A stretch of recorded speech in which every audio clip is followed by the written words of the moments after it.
Hi there, this is Steve Spurrier. You can join University of Florida Hall of Famer Shane Matthews and also the two-time SEC Player of the Year every weekday as he brings you all you need to know about the Florida Gators, including news, analysis, opinions, and some of the biggest names in sports. You can find him on Spotify, Apple Podcasts, Google Podcasts, or wherever you listen to your favorite podcasts. Or you can watch him live at 8 a.m. on Facebook, YouTube, or Twitter.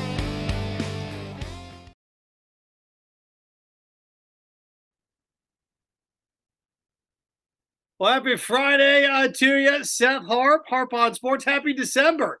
How about that? First day of December 2023. Seth Harp in for Shane Matthews here on this Friday. Of course, JC with us as well. 60 minutes. Sure pleasure headed your way as we're going to look at all the conference championship games. Maybe do a little sneak peek into the Heisman basketball. It looks really good at times, looks pedestrian at times.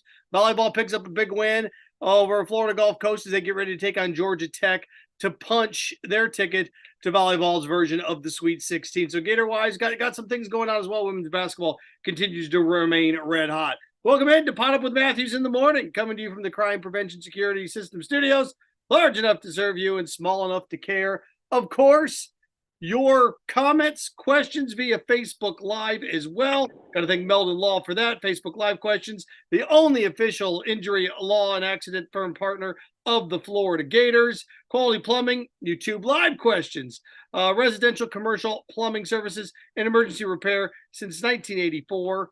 Of course, their name says it all. And the text line sponsors, you want to fire a text away, feel free. Titan MRI line. That's 352-353-7465. It's 352-353-7465.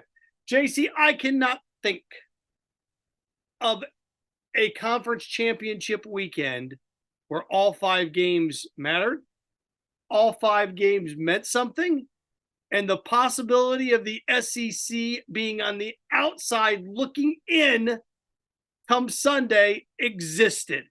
So let's do the tail of the tape as you sit here and you look at these 5 major conference games heading into the weekend. What are your initial thoughts? All right. Well, Seth, it's great to be here with you.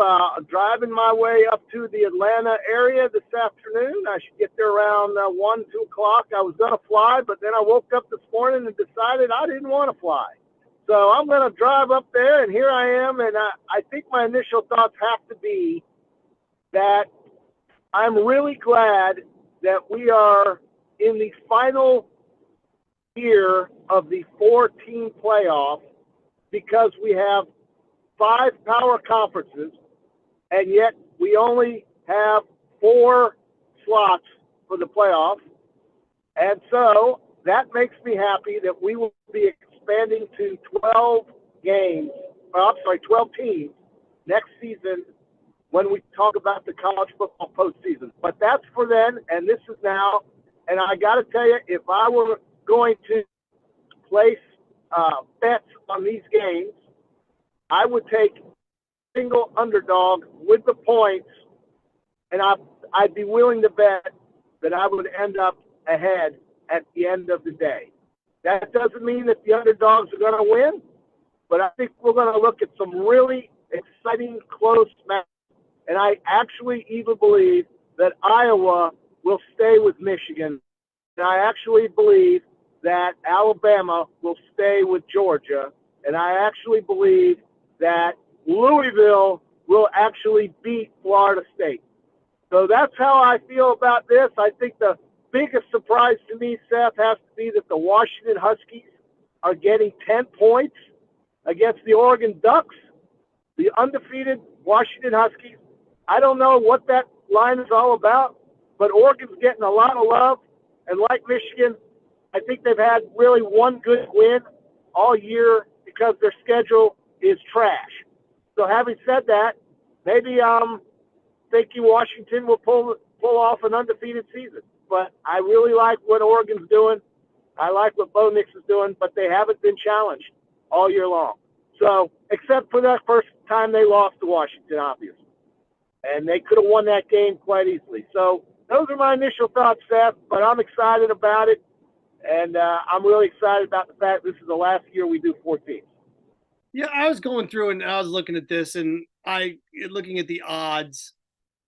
I have 3 of the underdogs with the points heading into this weekend. The one that, or the 2 that you like that I don't.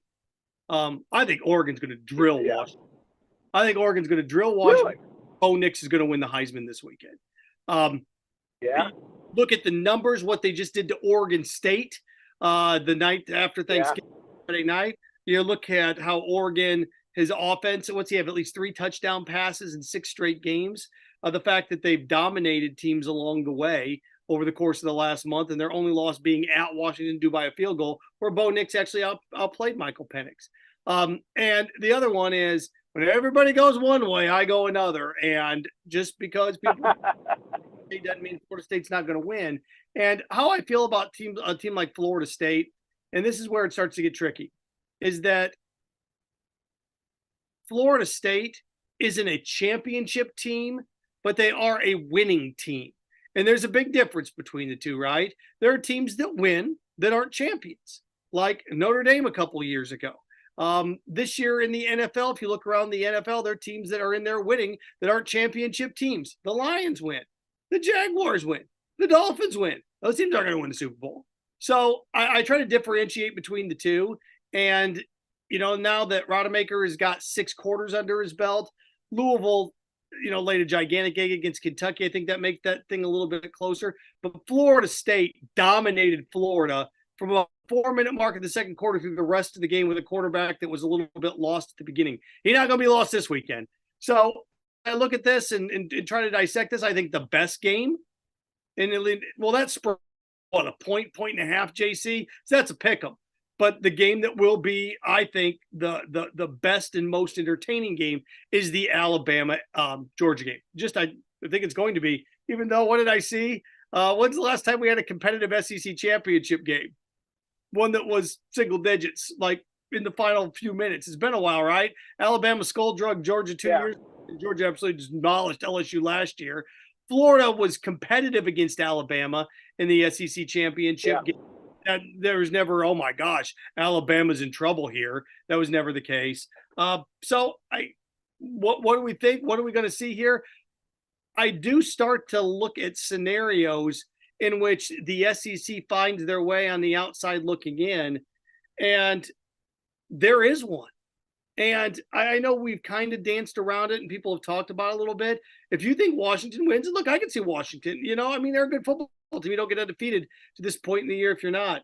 If Washington, Florida State, and Michigan all win their games, and Texas wins, and Alabama wins, don't you have to leave the SEC out, JC?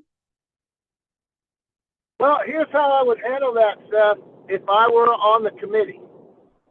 If I was going to say, after Alabama beat Georgia, that the Georgia Bulldogs, who are the defending champions and who we ranked number 1, are beaten by a team with a 12-1 record and a conference championship banner with the equity that they have from years gone by to today, whether people think that's important or not, I don't care. I think it is. I would find no scenario whatsoever that you would keep the SEC out. And the way I would put it, and FSU fans can scream and shout all they want, but I would simply say, I think, and the committee thinks, that Alabama is better than Florida State. And therefore, because we think they are better, they will be in the 14 playoff. Because Florida State, I hear this about how the season has to matter, how September has to matter, and how October has to matter. And as far as I'm concerned, it did matter. But what happened to Florida State, as unfortunate as it was, is that they are clearly not the same team with Rodemaker as they are with Jordan Trapp. And therefore, even if they won a conference that is highly thought of as being quite pedestrian this year, they are not the same team that won those games in September and October, because The best player they have on their team is not available. And I'm not going to TCU this up again this year. I'm telling you that they are not one of the 4 best teams in their current form. I do not care what they do with Louisville. Louisville lost to maybe the 9th best team in the SEC last week. That did not do Florida State any favors. So therefore, my Final Four, should Alabama win, is Michigan, the Pac-12 winner, Texas, and Alabama. And if Georgia wins against Alabama and Florida State holds serve, then the Final Four will be Georgia, Michigan, the Pac-12 winner, and Florida State. And that's what's going to happen. The second scenario is what is going. Well, if I were a betting man, which I am, that's exactly what I think would happen. And structurally, the way I look at this is if we start to get into that, if Alabama beats Georgia, they'll have the best win in the country, right? I'm looking around right now. Who's got the best win in the country right now? Michigan has the best win in the country. Texas has a pretty good win in Alabama. So, all these things lay themselves out. Yeah. I just don't know how you leave a Power 5 undefeated conference champion out, especially when they take care of business. Beth, it's not about – see, here's the thing that we're arguing. I think this is the biggest argument. The committee has to clearly state what their mandate is. If their mandate is to take conference champions that are undefeated, then why do we have 4 spots for 5 conferences? And if their mandate is let's take the 4 best teams in our minds, which is why we are a committee, we all coagulate our thoughts. Well, what is it? Is it the 4 best teams, or is it the 4 out of the 5 best conference winners? And if that's the case, you cannot leave the Southeastern Conference winner out if it's Alabama. And I don't want to hear this about, well, Texas beat them. Yeah, well, Texas lost to a 4-loss team also. And so I think the thing is that if we're going to talk about who are the best 4 or who are the conference champions, let's differentiate what the criteria is, and let's be very clear about it before we start saying that the Southeastern Conference, which has won the most championships, and it's not even close. Let's just go ahead and leave them out this year because, I don't know, we got a backup quarterback that won 2 games for Florida State against 2 garbage teams, Florida and Louisville. That's not good enough for me.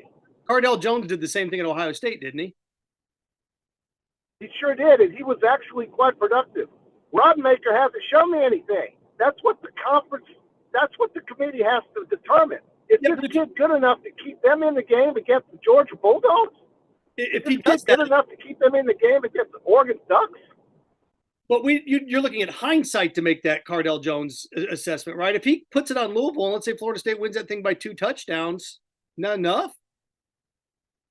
I think Cardell Jones did quite well against Michigan, and I think he did quite well as J.T. Barrett. In fact, I think he was actually better than J.T. Barrett. Urban Meyer just couldn't figure that out. He just didn't figure it out. We'll say again, if it's a close, I understand where you're coming. If it's a close game and he hurts them more than he helps them, and Louisville wins, there you go. But well, if Florida State loses, it's a moot point anyway. Georgia's going to beat. If Florida State loses, they're out. They're not even going to get in if they lose. The only lock, how crazy is this? The only lock, JC, that I see, the conference that is a lock without a doubt, is the one that's going away. The Pac-12 champ's a lock in this thing, no matter who wins it. And Michigan's a lock too because they can't. There's no way in hell they're losing to Iowa. But if they lose, and so they lose, are they a lock? Well, if they lose to Iowa, they're out. Yeah. So the only conference champ, without a doubt, I think it is the Pac-12. I'm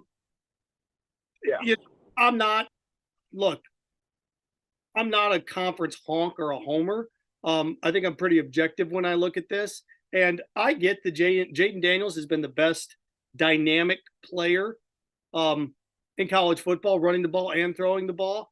Marvin Harrison's the best player in college football. And Bo Nix is the best quarterback in college football. I'm trying to think, it's Daniels or Nix. Can Michael Penix win this thing? If he has a great game, do you see JC, I don't think you have a vote. I know I don't. I know people that do. And they're telling me that if if Bo Nix has a great game, he's going to win the Heisman. I don't know who you'd vote. I don't look where I'm going with this is if Jaden Daniels doesn't get your first place vote, fine. If Bo Nix doesn't get your first place vote, fine. But if anybody other than those two get your first place vote, I think that's just lunacy. No, I don't think that's I mean, I agree with you. Those are the two those are the two front runners, and it's very, if you talk to Shane, it's an open and shut case. It's Jaden Daniels, bar none. There is no argument with him.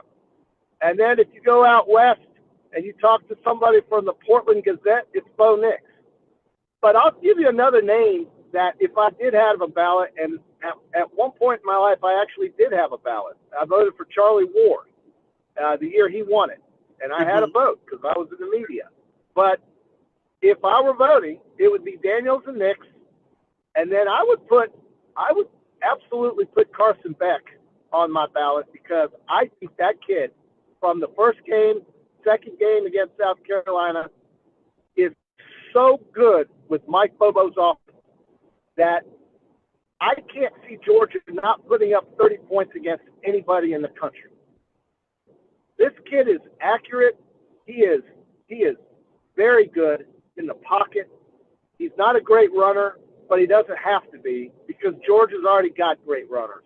All he has to do is get the ball in the right people's hands, and he does it beautifully. I think Carson Beck has to be on that ballot and invited to New York. I think he's had an absolutely fantastic season.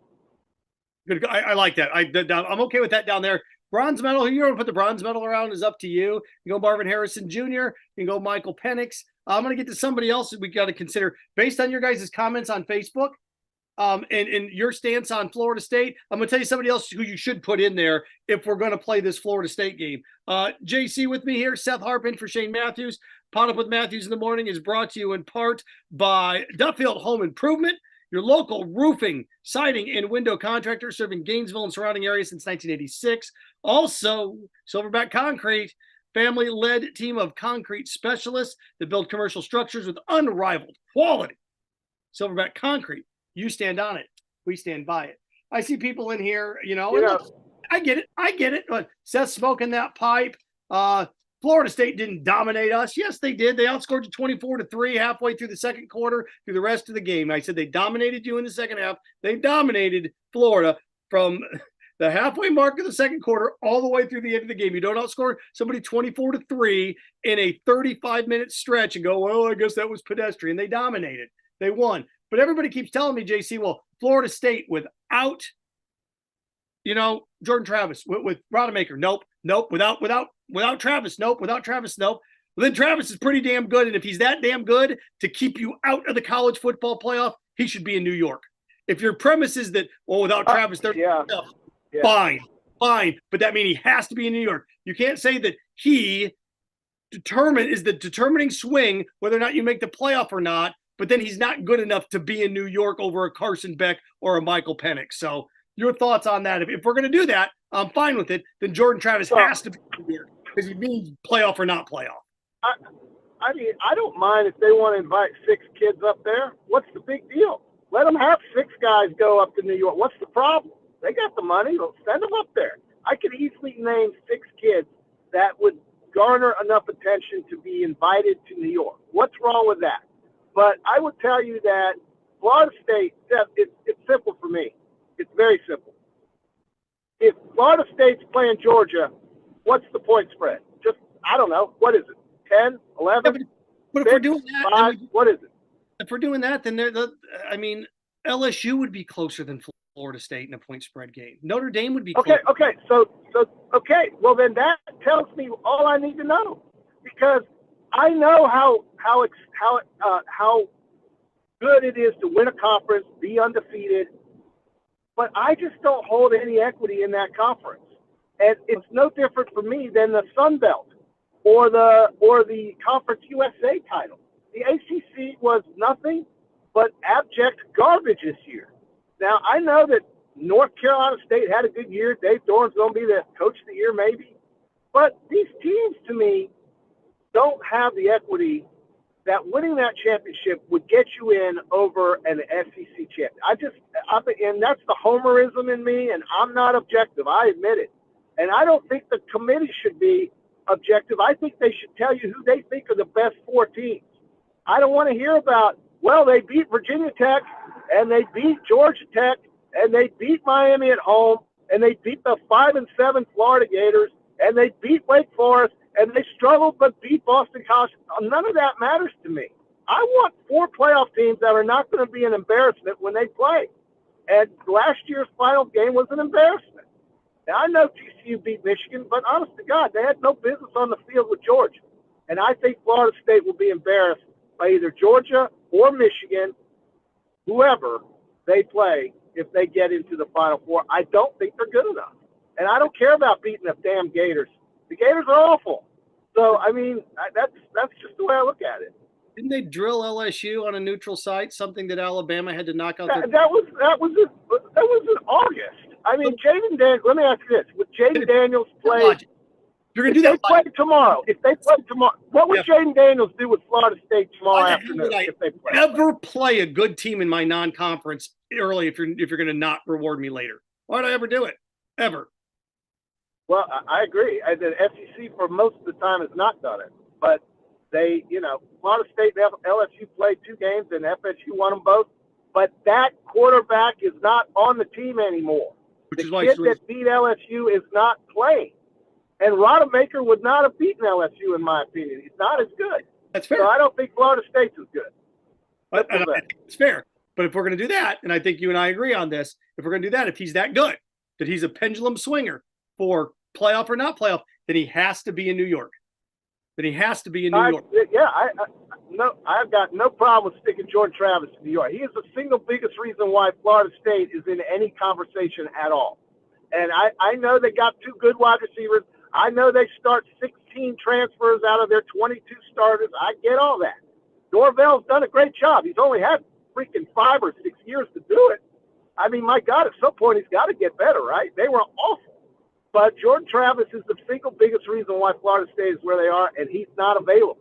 So if he's not available, it's like, what would Alabama be without Jalen Milroe? What would Georgia be without Carson Beck?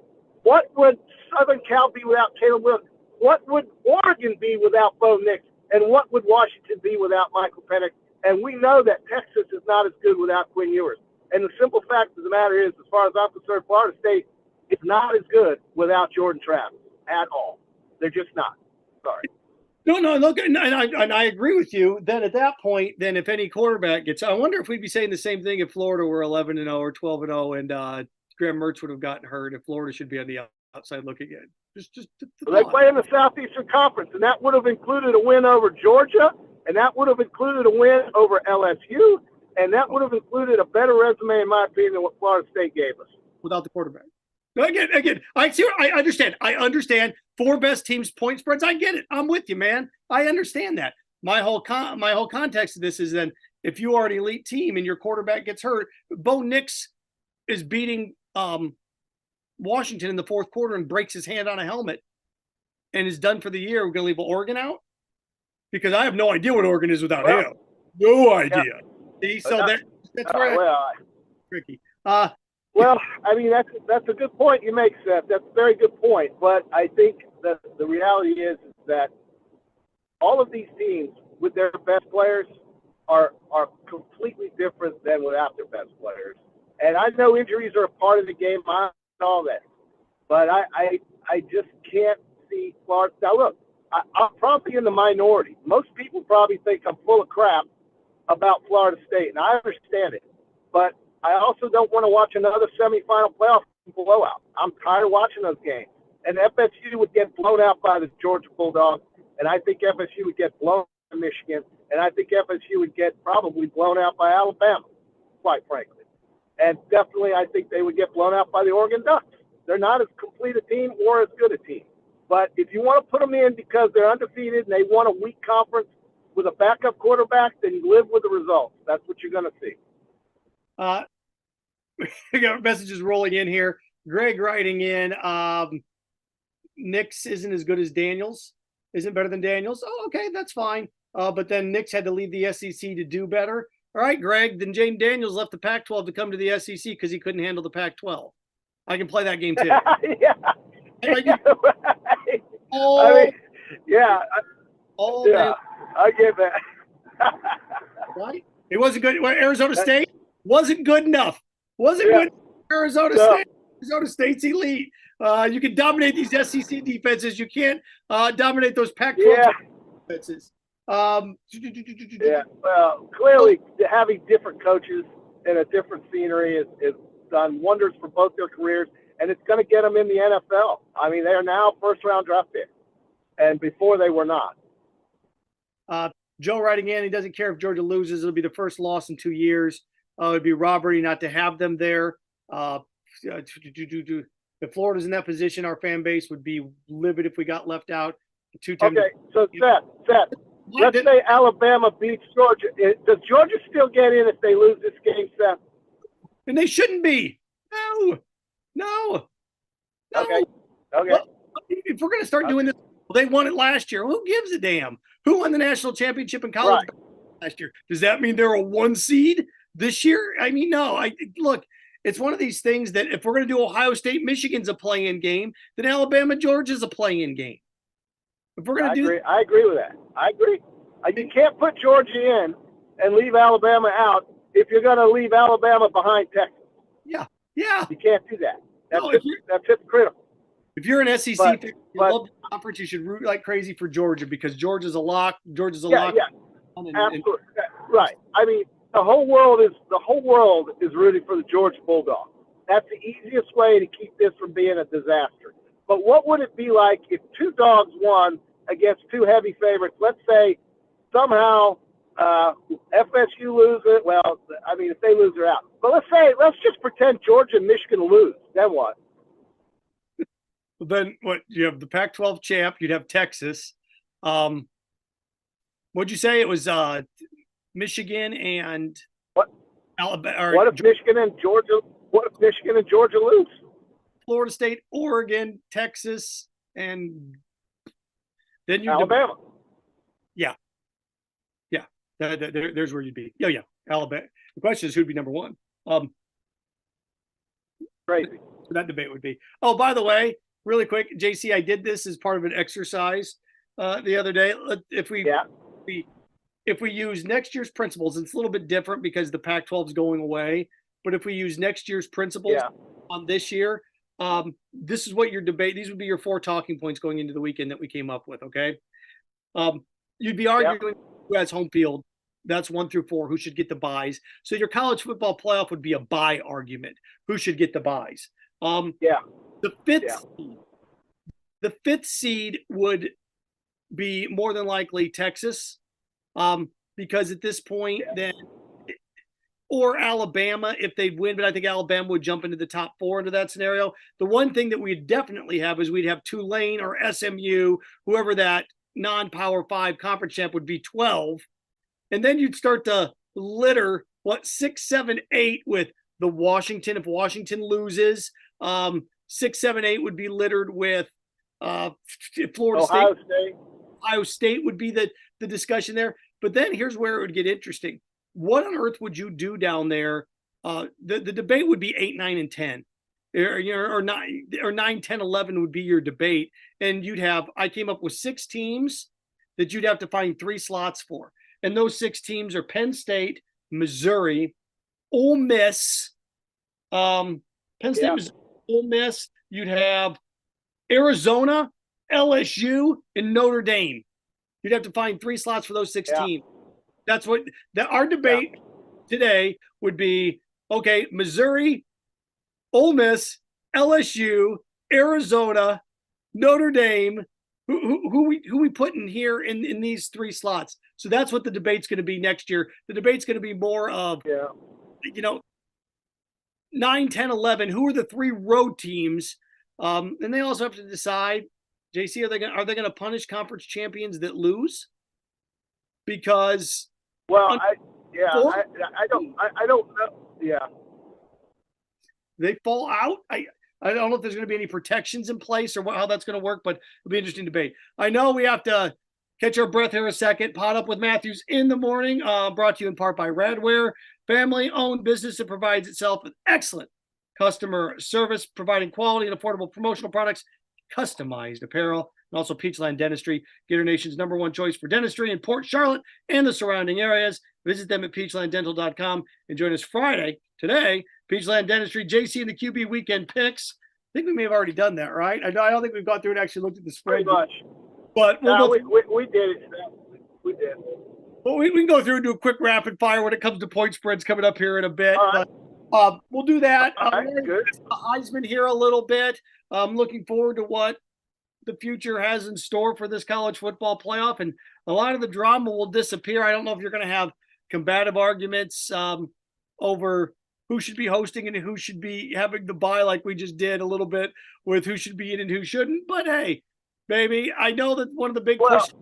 Well, I'm going to ask you this coming up, man. I'm going to ask you that by going to 12, we could create Ohio State, Michigan 3 times. We could create Georgia, Alabama 3 times. I want to get your thoughts on that when we come back. Again, Harp and Matthews, JC, the man of many hats, as always in here on this Friday edition of PodUp with Matthews in the morning. We want to take this moment to thank our sponsors who keep the show going and pay the bills. Our premium sponsors are Crime Prevention Security Systems, large enough to serve you, small enough to care. Titan MRI, Gainesville's only locally owned and operated MRI facility. Meldon Law, the only official injury and accident law attorneys of the Florida Gators. Peachland Dental, Gator Nation's first choice for dentistry in Port Charlotte. QC Kinetics, live pain-free with QC Kinetics. Campus USA, put some star power to work in your financial life with Campus USA Credit Union. Dave & Buster's, eat, drink, play, watch. Duffield Home Improvements for your window, siding, and roofing needs. Radware, your local provider of promotional products, uniforms, and apparel. Our gridiron sponsors are Auto ER, UF Bookstores, Silverback Concrete, Ruse Ogre State Farm Insurance, Radware, F45, Quality Plumbing. Our touchdown sponsors are Adams Ribs, Gator Dominoes, Celebrate Primary Care, Gator Bait Media, Okido America, Style Cuts, Ironwood Golf Course, Big Mills Cheesesteak, McDonald's of Gainesville, 84 Lumber, Dowling Signs, Baker's Sporting Goods, Silver Q Billiards and Sports Bar. If you're interested in promoting your business on the show, call Freddie at 352-284-3733. If you like what we're doing here, make sure to follow us and support the businesses that support us. Pro football legend Emmitt Smith understands your joint pain. It does not surprise me that there are a ton of people out there that's in pain. That's why Emmitt is such a proponent of QC Kinetics, offering real lasting joint pain relief with non-surgical, all-natural biologic treatments. Whether it's a joint pain, ankle pain, shoulder pain, neck pain, back pain, hip pain, any kind of pain, the body eventually will break down when it's under that much stress. That stress can cloud your judgment to the point that you'll just say yes to the scalpel or yes to another prescription of pain pills. But maybe it's time for a second opinion from QC Kinetics. The reason why I would recommend this is because the natural biologics that QC Kinetics is providing you gives your body a chance to naturally heal itself. Restorative, regenerative solutions are here. Get lasting relief and live your life. Call QC Kinetics, 352-400-4550. That's 352-400-4550. QC Kinetics, 352-400-4550.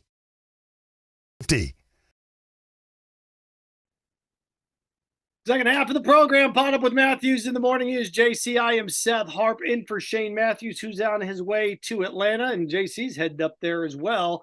So I guess I'm the one that gets left behind, right?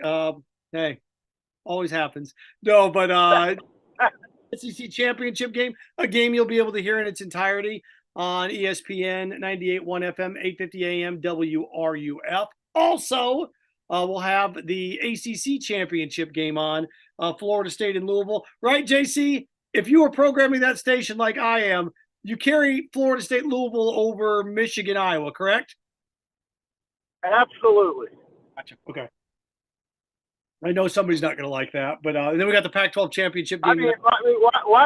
Why do we have to care about the cheaters and Iowa? I don't care about that. I mean, Florida State's I think the Florida State Louisville game, clearly, other than the SEC championship game, I think that's the most intriguing game because it will determine what the committee has to do with Florida State. I mean, that's it. The thing that's funny about that is if Louisville would win that game by double digits or Florida State would win that game by double digits, I'd be like, huh, okay. That's the only game this weekend that could happen. Then I'd be like, oh, okay. All right, no quarterback. I get it. I mean, that'd be the only. Listen, I think the biggest surprise to me on this game is that Oregon is a 10-point favorite against an undefeated Washington Huskies, who never lose. I mean, this guy Penix does everything. And I know they beat Oregon State by 2 points. They played in 5 inches of rain. And, that's not easy. It minimizes some of the talent on the field. It absolutely does. But I think Oregon is fantastic. These are not your daddy's ducks. They are not. They are physical. They can play defense. They can line up with the better teams.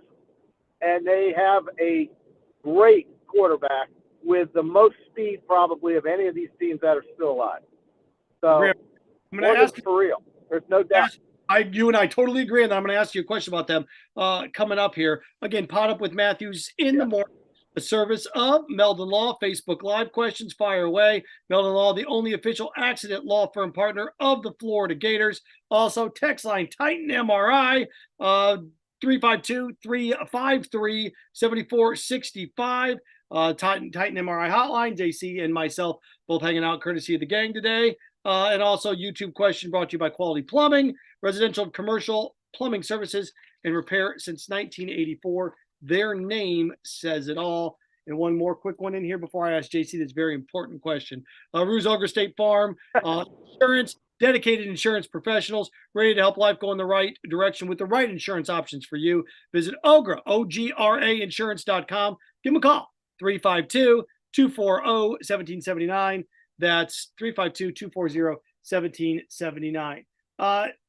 Let's look at it this way. Since Georgia is the two-time defending champs, I want you to guess who I think. There are 3 teams, and one of them's front and center, but pretty obvious. I think there are only 3 teams that can beat Georgia. See if you agree. Who do you think they are? I certainly, you mean of the teams that are still alive, I would guess the only 3 that could beat Georgia would be Oregon, Michigan, and maybe Ohio State. Is that who you think? Alabama. Oh, Alabama. Well, Alabama, here's the thing about Alabama. Last week, with absolutely no threat to throw the football, Auburn still gashed them.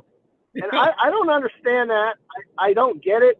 We all talk about how lucky Alabama got, but let me tell you something. They were inside Auburn's 25-yard line 5 times with a 7-point lead and got 0.0 points. So 5 opportunities in the red zone, they came away empty. That cannot happen tomorrow if they want to stay on the same field with Georgia. They have to take advantage of their opportunities in the red zone. If they do that and Milroe gets loose like he did against LSU, then you're right. They can beat Georgia. They've never lost to Georgia in Atlanta, ever. They've never lost to Georgia in the SEC championship game, ever. And that's the thing that Georgia, I think, is now over. They don't care about that anymore. It may have been a story a couple years ago. Remember, Alabama went 4 overtimes with Auburn 2 years ago and had no chance against the Georgia Bulldogs and ended up boat racing them in the SEC game with Jamison Williams, John Mechie, and Bryce Young. But then they played 3-4 weeks later without those kids, without 2 defensive starters, and Georgia beat them. So I think Georgia has come over the hump with Alabama. And if Alabama goes 0 for 5 in the red zone tomorrow, it'll be lights out. They will lose. So, I look at this and, Alabama, and they're neutral site. You almost, Florida State does get it. If you're Georgia, you almost want them to drop to 4 and Oregon to 3, because I think Georgia would have a tough time with Oregon out of the gate. I think it's a terrible matchup. I agree. A terrible matchup. It's a horrible. Yeah, Oregon is the fastest team, and I think they have the most speed in football. and they have a quarterback that's not making mistakes, and they don't play a very loose type of defense. Dan Lanning has changed that culture, and it oozes out of that Nike building. They are a different team, and what they did to Oregon State was pretty impressive to me. That was their biggest win as far as I'm concerned.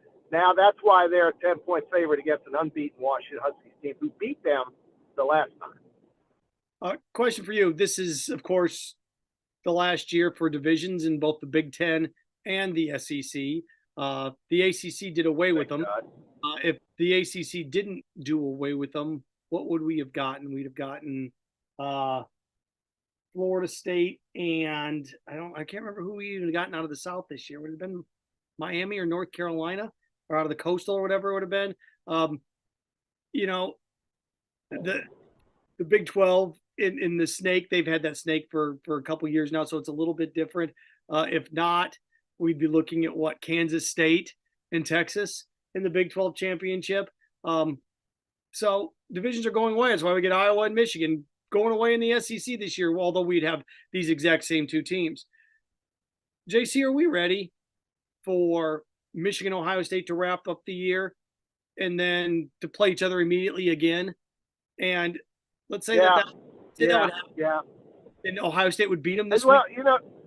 Then again. Seth, that's so difficult. They're going to play these conference championship games, and they're going to play them on the holiday weekend, Thanksgiving, because everything's moved up a week. Yeah. And the thing I've got a problem with is that these championship games are absolutely going to be diluted because they're only going to be played for seeding. Yes. I mean, basically, we're just playing these games now for seeding. And seeding is important because, well, you either don't have to play 1 week or you do. And what I don't like about the 12-team playoff, and it's my only criticism of the 12-team playoff, is that if you're one of the 4 top seeds, with the way it's currently framed, if you're one of the 4 top seeds, even though you get a bye week, you will not get an on-campus game. And I think that should change because then you're asking the fan base of the eventual winner to literally travel to 3 different places within a month. It's not practical. It's not realistic. You should have these games on campus, but they have this dying need to incorporate the damn bowls so that we play these games on neutral fields. But 1 through 4 will not get an on-campus game, and I think that should change. And I know that 5, 6, 7, and 8 will get on-campus games, but they'll have to play when the others aren't playing, which could be a good thing. It doesn't mean you're getting a break just because you have a week off. Sometimes that week off doesn't necessarily help you. Sometimes it does. But they won't be playing on campus. And if you're a top seed, I think you should be playing on campus. That's just what I think about it because I think you deserve that. Otherwise, these championship games are nothing but let's just see in numbers. You can say you're a champion, but then what happens if you lose to that team you beat the following week? It doesn't mean anything. It doesn't because that team's going to keep playing and you're not. So that's the issue I have with the logistics of it all next year. And you're going to see that type of thing. Let's say Georgia beat Alabama by a couple touchdowns this weekend, JC. Alabama's ranked 8th right now. They fall out of the top 12? Yeah. I don't think that. No, I don't think. I mean, you're still 11-2. I don't think you fall out of the top 12. But you would be playing on the road next week at Penn State or something like that. Who the hell's going to go up there? I wouldn't go up there. The committee, that's where it's going to be interesting to see what the committee does with 8, 9 games and 7, 10 games. Because, JC, let's face it, there's no difference between number 8 or number 9. And there's not going to be really much of a difference between 7 and 10. That's why in the NCAA tournament, you see 7 seeds playing 10 seeds sometimes, and the 10 seeds a 3-point favorite because there's, there's a difference between those. So it's going to be interesting to see if they sit around and go, you know what? Let's send Alabama to Happy Valley. It's 26-degree weather here in December. So I'm going to be fascinated to see how they lay themselves out. But there's just going to be scenarios coming up here where, especially if Georgia and Alabama play in the regular season, Georgia, Alabama, it could be Georgia, Texas. It could be any of the Ohio State, Michigan. The way the Big Ten is set up right now, I know that Northwestern made great strides. We saw them in the conference championship during a COVID year, and Penn State's only 2 losses of those 2 teams. JC, I have a tough time seeing it not being those 2 teams in some capacity next year, 11-1, 12-0, 10-2. playing back-to-back weekends. Again, and in the NFL, but we kind of just shrug our shoulders in the NFL because let's face it, we could get the Cowboys-Eagles 3 times. We get the Cowboys-Eagles a couple weeks ago. You're going to get them coming up here again, and the Cowboys will drill whoever wins the NFC South. And after they win that, then they'll go to Philly again. So, I mean, we get those games in the NFL 3 times, and we just kind of look at it and go, oh, okay, those are the 2 best teams. Let's see it again. I wonder what we're going to start to think when we get Ohio State, Michigan 3 times, when we get I'd say Georgia, Alabama, but I don't know what Texas and Oklahoma is going to do to this. It's going to be kind of bizarre to see the layout once this thing gets executed. But then with the expansion to 12 teams, JC, maybe it's not the worst thing not to make the conference championship game, as you were alluding to. Isn't Ohio State? State's in a significantly better position, and so is Penn State. With the 12-team playoff, aren't Ohio State, Penn State, Ole Miss, Missouri in better positions than teams playing this weekend? Yeah, I mean, if you're talking about a playoff and the loser has to play again next week, absolutely. It's like, what's the point of these conference championship games in addition to possibly 4 more games for the winner, or 3 more, I guess, for the winner, and maybe 4 more for the loser? That's a lot. We're talking now 16 possible games. Is that right? Yeah. So that's going to be tough. And I don't know how realistic that is, and I think they're really just going to have to feel it out and see how it works. But 16 games is a hell of a lot of games for a college football team to endure if they're going to win a championship and have to play on the first weekend of the playoffs after losing in their conference championship. That's asking a lot. I don't know. I don't know about that. Maybe you got to win that conference championship game now so that you don't have to play 4 more times potentially to win a national championship. So, it's just going to be how we look at things now. It's going to be different, much different. Looking at some ratings numbers, JC, Ohio State, Michigan, the most watched college football game in 12 years. College football viewership is up 2.5%, 3% this year. We're expecting massive viewership in the SEC championship game, expected to have a record for the Pac-12 championship game in terms of eyeballs on the television. The Big 12 championship game. So my question is... Go ahead, I'm sorry. My question is, if NIL is ruining college football, how come so many damn people are watching more of it? That's exactly what I was going to bring up, and you basically took the words out of my mouth. Yeah. If you let anybody tell you that college football is going to hell, or if anybody tries to tell you everything sucks and is messed up, they are clearly not looking at the facts. And the facts is that college football is right there at number 2 behind the NFL of all sports, all of it. And college football is nothing but getting healthier with all of this. And the people who have problems with it are the ones who don't know how to adapt to it. And that's why it's going to create a different competitive landscape that's going to create better teams, not worse. And so I think if you want to embrace it, you will succeed. And if you want to complain about it and fail to adapt to it, you'll turn out to be like Dabo Swinney. You'll be angry and you'll be proud of 4 losses, because that's no way to run a program, and it's no way to act when somebody who you'll never meet calls you on the phone to ask if you deserve your salary. The only thing Dabo had to say was, hey, you know what, Tyler? I get $11 million because the university offered it to me. That's why I get it. And I appreciate your support. Go Tigers. But instead, he had to show himself and look like a complete idiot when he said what he said, even though most of the people I talked to, especially the ex-athletes that I know, defended Dabo. I thought he made an ass out of himself, and I don't think it did Clemson any good. You want to buy Clemson stock? You know what? I'll pass. You got 4 losses, bro, and you'll probably have 4 losses next year. So if you're proud of that, then welcome to the world of mediocrity. But the simple fact of the matter is, if NIL is ruining college football, you try to explain to me why everybody's watching it. Go ahead. I know I get such a kick out of it because the mindset that Dabo has, dude, I couldn't agree 100% more on this. When somebody tells me, it's like, I'd rather lose than do it that way. All right, you're going to lose. Good. All right, fine. Yeah, go ahead, lose. Adapt. Right. Go ahead. Yeah. Lose. I refuse to be a part of this. We don't have to talk about it anymore. Refuse to be part of this NIL. Music City Bowl. Yeah, because that's not actually that bowl game may be a little bit higher tier than this. No, I think we are in complete agreement with this, Seth. You and I agree with this, and so many disagree. But the naysayers are being shown the door because the TVs are being turned on and the money is coming. And that's the reality. You don't have to want to be in it. You can do something else. I mean, if these college football coaches don't like making $8 million to fail, they quit. Just go ahead, quit. Don't get involved in it. Don't be a coach. That's why something else. Go make 120 grand and go sell State Farm. Knock yourself out.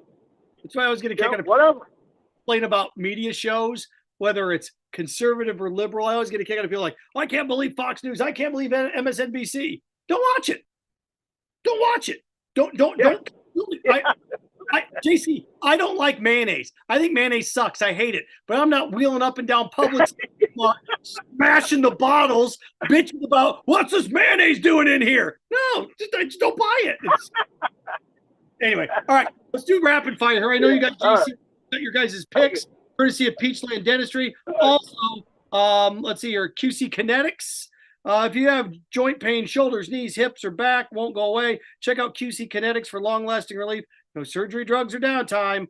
Schedule your free consultation at QC Kinetics at 352-400-4550. That's 352-400-4550. Also, PodUp with Matthews in the morning. Built by Duffield Home Improvement, your local roofing, siding, and window contractor serving Gainesville surrounding areas since 1986. Point spreads, we'll fly through them here, JC, while we got a couple minutes. I'll go largest to small. Right. Michigan giving up 20 against Iowa. Go. Iowa. Oh, hold on here. So you're taking Iowa plus 22. I'll take Iowa plus 22 as well. I think Michigan wins 28-10. Let's do the next biggest one. Texas giving up 15.5 to Oklahoma State. Oklahoma State. Mike Gundy's won 5 straight at Texas against Longhorns. They play them tough. Give me the points. Not outright, but the points, right? Yep. Okay, so yeah, I think Texas wins too. I think it's a good football game. Let's go, something like 28-24, something like that in that range when it's all said and done. I think Texas punches their ticket as well. All right, now we're starting to get a little bit tighter. Pac-12 championship tonight. Oregon giving up 10 against Washington, a spread that was 6.5 4 days ago. Yeah, the whole world is on the Ducks, and rightfully and justifiably so, but I'm going to take the 10 points. Give me Washington. Yeah, that's a lot of points. In the reality of this world, I'd probably punt. I probably wouldn't touch that sucker. The over under 65.5. Touch anything, I'd probably touch the over here. But with 10 points here, that's a lot of points, and I'd probably take Washington in the 10. Okay, we got 2 more here. Let's do Louisville, Florida State. It's 1.5 now. It started at 3.5. It's 1.5. Florida State favored by 1.5. Louisville is terrible. I'll take Florida State to win this game. Yeah, I 24-21. Get ready for a competitive. I mean, Shane thinks Louisville's a great team. Shane thinks Louisville's a really good team. I don't. Kentucky exposed them last week. They lost to Pitt. I know they beat Notre Dame. It was an emotional night in Louisville. They're not good enough to take care of Florida State, even with a backup. I'll take FSU. I think it's a good game too, but I think Florida State wins. Give me Florida State by 3. And then the big one, Georgia, Alabama. Georgia, the spread that was 3.5. Now Georgia -5 now, JC. Well, I would feel better if I would buy Alabama to 6, and I would say take that. But if Alabama doesn't score in the red zone, they're losing to Georgia by double digits. If they do score in the red zone, they may win the game outright. So I'll take the 5, but I'll be very, very hesitant with 5. I'd rather have 6. Buy it to 6. And there you go. And the other one that kind of matters, if you will, because an SEC team could be playing them, especially if Alabama loses in one of the other major bowl games, is Tulane as SMU. Tulane giving up 3. SMU. What SMU, baby? SMU may be in Fiesta Bowl at Yeah. 11-2. How crazy is that? They can score. They are really good. I'm taking the Ponies. I love Tulane. I love everything about Tulane. But I think this is the year SMU gets that double-digit win and invite to a New Year's Day Bowl. Yeah, give me SMU. And their SMU is in the ACC next year, aren't they? Are they? No. SMU is are they in the ACC or the Big 12? No, you're right. I think they are. Hey, I don't know. I don't know if they're in the Big 12 or in the ACC. It's one of them. Yeah. Jason, here's what's interesting. If it were SMU and Florida State, or you talk about fun, that would be. I mean, not that Louisville's not, but that'd be an interesting discussion as well. We may just get that next year. All right, here we go. Those are conference championship games. I know you guys will be back next week and doing a lot more Heisman talk again. Looking at things going on Gator wise. Of course, Gator volleyball taking on Georgia Tech tonight. You'll hear that on the station. And after that, we'll have the Pac-12 championship tomorrow, the SEC championship, and of course the ACC championship, and then all the NFL stuff on Sunday as we shuffle on into the weekend. So there we go. JC, I know a couple people want to know if you're going to see Shane this weekend. Not only is JC going to see Shane this weekend, they are going to stay in the exact same hotel room. So there you go. They've got, and I guys, JC and Shane have the Taj Mahal suite in the Hilton in downtown. I know he's being honored as a Hall of Famer, which is wonderful. I'm going to be with Dr. Pepper hosting me in McDonald's. So I'm going to stay over by the Omni and the Westin, and I think Shane's going to be at the Ritz, but I could be wrong. I'll report back later on that. But he's being honored, which is nice, and that's a good deal. Good deal JC, for the old QB. As you get ready to leave, I need you to talk to Dr. Pepper. They need to change this halftime football toss where you have to pin one person's arm behind their back so they have to throw one-handed. Okay. I need one-handed. I was really hoping somebody. I was really hoping, Seth, that somebody would have kicked that football through the goalpost and taken McAfee's money and Herb Street's money. One kid came close. So anyway, all right, Seth. Great week, great show. Good job, my man. There you go, JC. I'm Seth Harp in for Shane Matthews here on this Friday. Got to thank Zach Rothrock and everybody, Phil and everybody, Freddie Weeby with PodUp with Matthews in the morning. Everybody enjoy your weekend. Enjoy the full slate of games on ESPN Gainesville and take care. For JC, I'm Seth Harp. This has been PodUp with Matthews in the morning.